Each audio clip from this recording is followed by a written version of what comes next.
If you were asked to picture a gamer, a vision of a lazy teenager slobbed out on a sofa might spring to mind.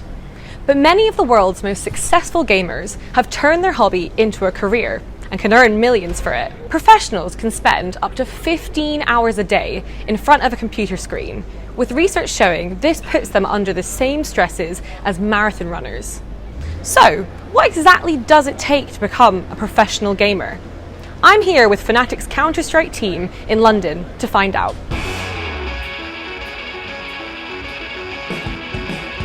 Fnatic is a professional eSports organisation that was founded in 2004. It has teams competing in 8 of the top eSports titles and has won more than $16 million in prize money. Their Counter-Strike team, who we're visiting today, is considered one of the best in the video game's history.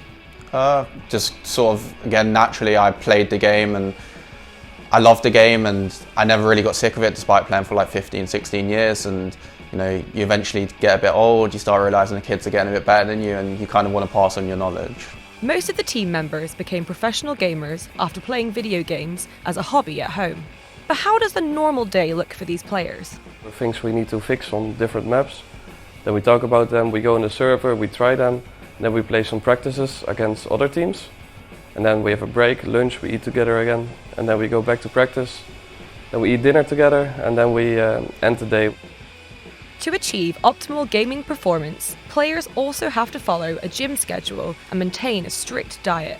See, it's a lot of fun, but like I said, I think you can get very physically tired from it because obviously you're playing long hours, and I think especially with the game that we're playing, it requires a lot of focus and a lot of attention to details. Yeah, it's on the schedule to go to the gym together, but at this bootcamp we didn't do it yet because we just got here, but usually we do gym sessions as well and everything like that. All these hours of training are to prepare the players to compete in tournaments with prizes that can reach a staggering £4.5 million. However, there has been a lot of debate on whether esports should be included in the Olympic Games.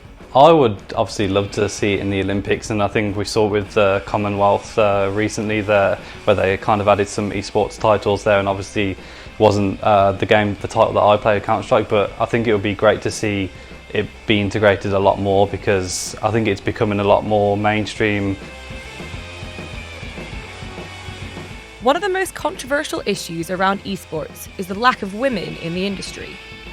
Despite 50% of those who claim to play games, at least occasionally, being women, there is a massive underrepresentation, and female professional gamers are paid considerably less than their male counterparts. I think we're starting to see more females get involved in like CSGO and other various different esports, and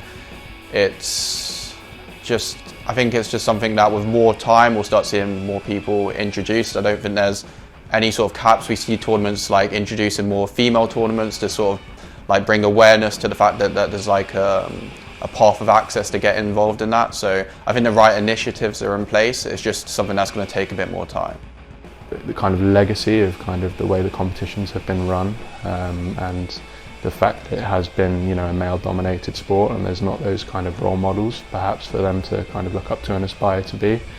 I think there's definitely issues with kind of toxicity and language used, and the experience that female players have when they're just gaming casually or trying to kind of take that. Despite its controversy, the global esports market is expected to reach over $12 billion by 2030, with both its audience and players growing every year.